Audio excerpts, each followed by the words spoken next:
Welcome back to The Remote Life. My name is Han Talbot, also known as Han Meets World, and today we'll be chatting with KC Caldwell.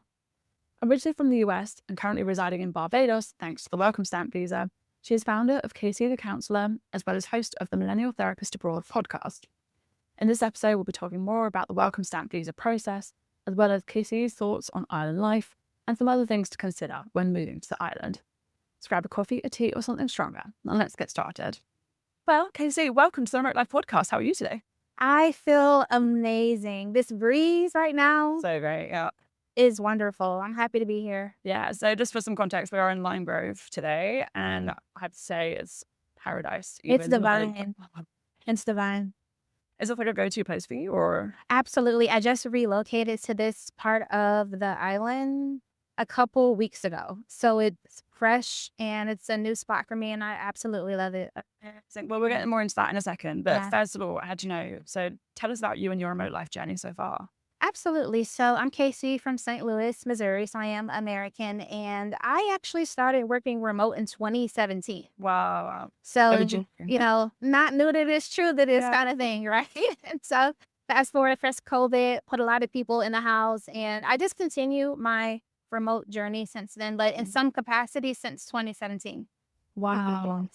So what brought you to Barbados? So did you start in the US, or did you slowly make your way with it, or what was the situation? Yeah, so I started working remote in the US. It was for a small firm in Lancaster, Pennsylvania. Okay. So if you're not familiar, all of the neighbors are like Amish. And so it was a culture shock Wow. in terms of like the community.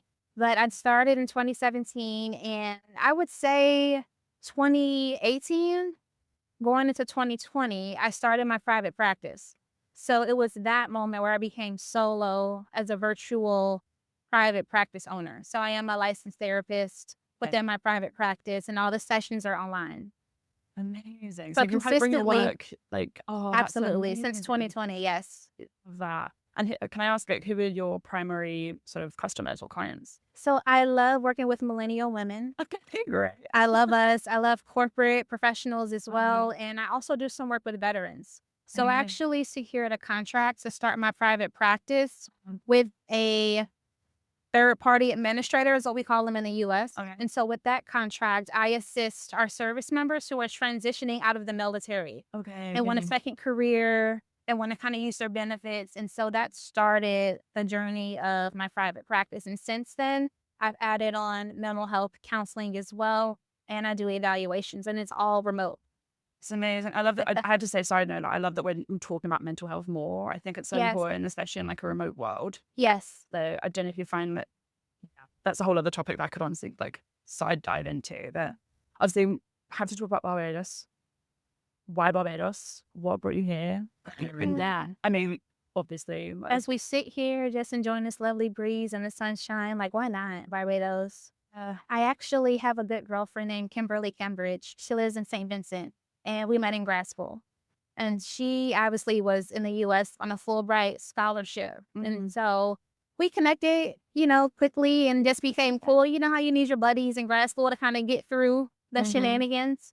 And so I would always tell her that I would come and visit, like year after year, and I never came. okay. And so like fast forward from 15, 16 to 2025, and I literally moved.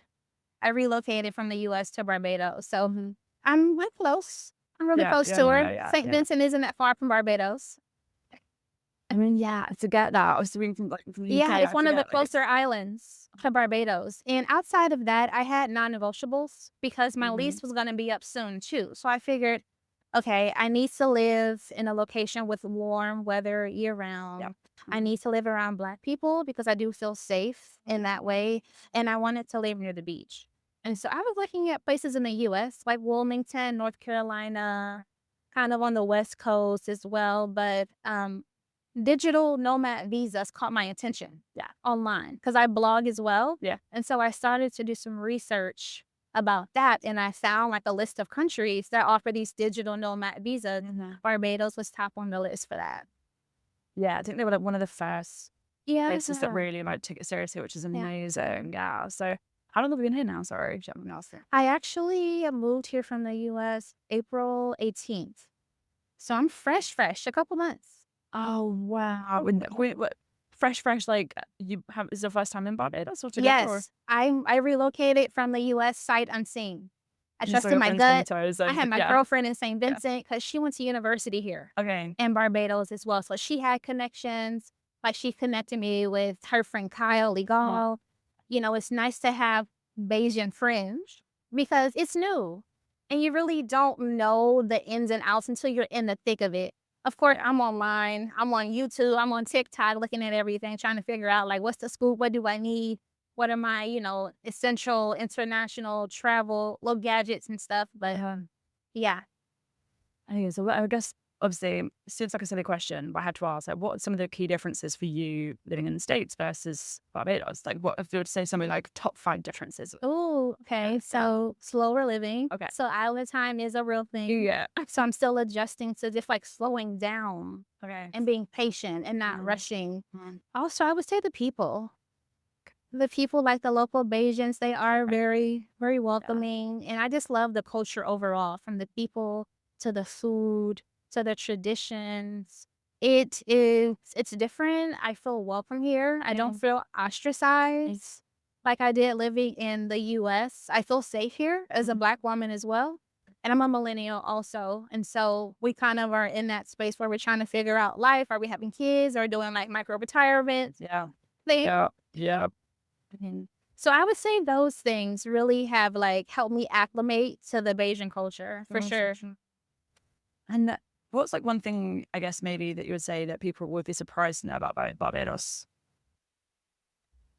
I guess how friendly and welcoming the people are. Oh, yeah? That would be a surprise, and how close you are to a beach. Uh-huh. There are so many beaches everywhere, and they are in walking distance. I think they would also be surprised that you can live here on a budget Okay. as well, because when you talk about Barbados, it is relatively expensive compared to other islands. Yeah. However, there is a way once you get acclimated and meet local friends that you're able to enjoy your life here, kind of live like a local, for better lack of a word, and really have a budget while you're living here.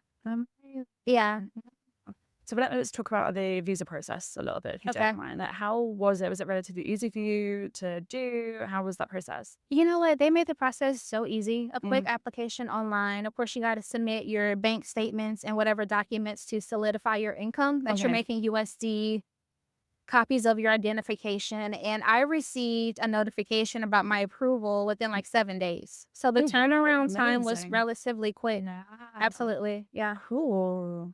And tell me a little bit more about accommodation and things like that. So obviously we talked about the visa process itself, but how was it finding accommodation? And You know what? I leaned on my good friend Kim for her assistance, and I also did my own research. There was a lady named Jackie that I binge watched on YouTube. She creates content about being an expat in Barbados as well. So I ended up booking a consultation with her, which went really well. And she also introduced me to her realtor and different things like that. But what I will say is I was having a bit of difficulty finding like pet friendly accommodations because I do plan to bring my pet here. Yeah. So when I first moved here, I stayed in short-term rentals, which is more expensive. Right. And the plan was to, while I'm there for the 2 weeks at the short-term rentals, to meet with a realtor, look at, properties, do some tours, and kind of decide on like a longer-term lease. That really didn't happen. So I had to extend my short-term stay. And that's important because, again, it is expensive because they charge per night compared to like per month.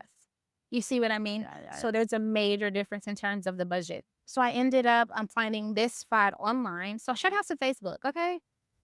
Because the Facebook groups, that's a great way to meet people and to find accommodations. And that's what I personally use as well. So on Facebook, I had some local connections. And I was able to find it that way. But right now I'm in a condo that I really like. And it's midterm, so it's like 6 months or less. That's not so bad, yeah. It's a little bit, gives you some flexibility. Yes, because apparently high season is coming, in the fall. Yeah. And so at that time, the accommodations becomes pretty competitive because, tourists are coming in and they typically prioritize the short-term stays for the tours. Would you think you probably would move somewhere else in the island? Like, is that something you were thinking about? You know what? I started on the South Coast, loved it. I was in Hastings, Rockley area, fantastic, right across from the Rockley Beach. And now I'm on the West Coast, and I love it as well. Right. So the only places left is like North, like St. Lucie, and maybe the East Oh, Coast. sorry, yeah. But I would love to go back to the South Coast because of how accessible it was. Something else to keep in mind is since I'm on the welcome stamp, I don't have a car, right? So I need to live in a location where it's walking distance to like the police station, the grocery store, things like that, the ATM. And so South Coast provided that for me. Plus, when I first moved here, like all of my friends that I met were kind of there.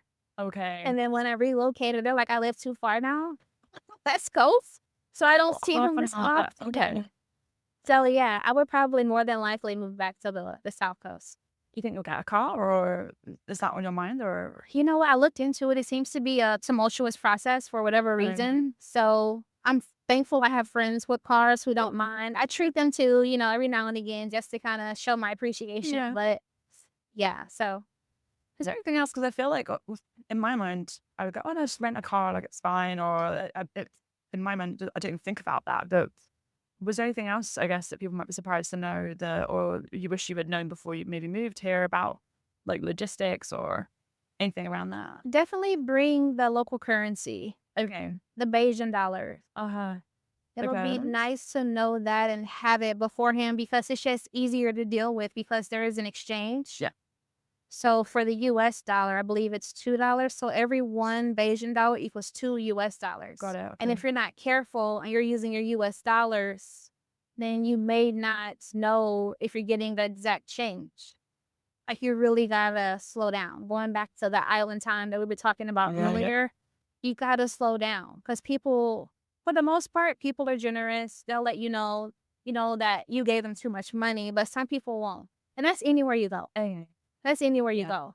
So I would say bring like local currency or get some as soon as you get here. For sure. Yeah. All right. Don't make the mistake I made. I did the currency exchange at the Atlanta airport and the rates weren't the best. So I learned my lesson.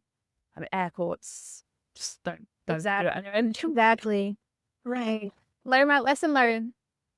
Oh, okay. Well, I just want to go back to your job real quick because I think some people will be curious to know is what it is that you do in order to be able to be here. Yeah. A little bit about, I suppose, for example, people might not know that you have to have a position outside the US. They have income from outside the Barbados, Exactly. in order to be on the visa here, right? So can you talk to us a little bit more about that? Absolutely. So I have a virtual private practice. Yeah. I'm a licensed therapist in the state of Illinois and South Carolina. Mm. So outside of that, I also provide career counseling to our service members and people in the military in the U.S. Yeah. So it is 100% telehealth, 100% online. Yeah. I use like Zoom and Google Meets and other video conferencing like tools to do my work. And it's all USD. So all of my clients are American as well. Okay. Nice. And then you mentioned millennials earlier as well. Yes. And we were talking a little bit before, and you were saying that people might be surprised that there are more millennials and whatnot on the island. Well, I haven't seen many of them. Oh, I guess in terms of people on the welcome stamp and expats. You see a lot of like more seasoned expats, more seasoned people on the welcome stamp. For whatever reason, maybe they have more discretionary income, but I would like to meet more people within the millennial like age group because I feel like I can relate to them a little bit better. Plus, within my private practice, those are my ideal clients as well. And so it's just nice to be around something that's kind of familiar. Yes. Because I'm 2,000 plus miles away from home. And it's just nice to have that familiarity within my work.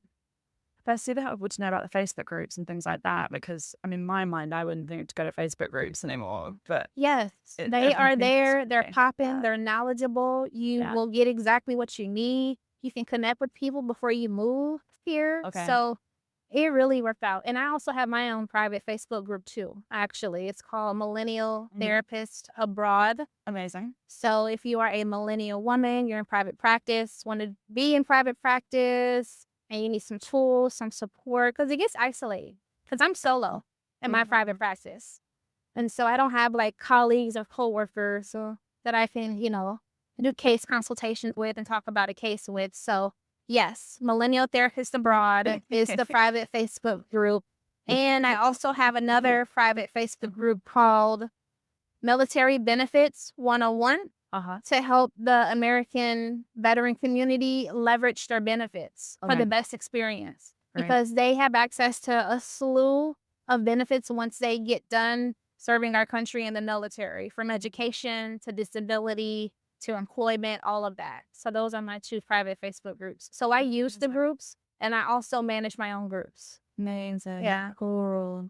Okay, well, we'll just do some quick fire questions now, just so let people get Okay. to know a little bit more of the island. So you've obviously mentioned community so far. Where have you found that there is community IRL, like just in person, most in the island? I would say sporting events.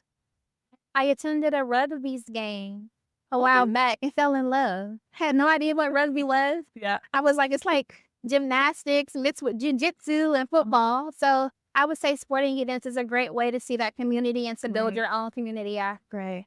I'm going to cricket in a couple of days, the first time ever, so we'll see how that works. That should be fun. And squash is also popular here as well. So I attended a squash game recently too, and that was fun. Got it. Okay. Yeah. Favorite coffee on the island? Are you a coffee fan? I love coffee. Okay. And I love this question. Oh, shout out to the cake lady on the Gap. Okay. She has 2 locations on the Gap, the Cake Lady Coffee Shop. She's from the UK as well. Oh, amazing. She Great. makes the best matcha lattes. And I'm picky with everything in life. So I get an iced matcha with oat milk, and I get the scoop of the vanilla powder that they use for the frozen coffee drinks because it makes it creamier. But yeah, the Cake Lady on the Gap has the best coffee here.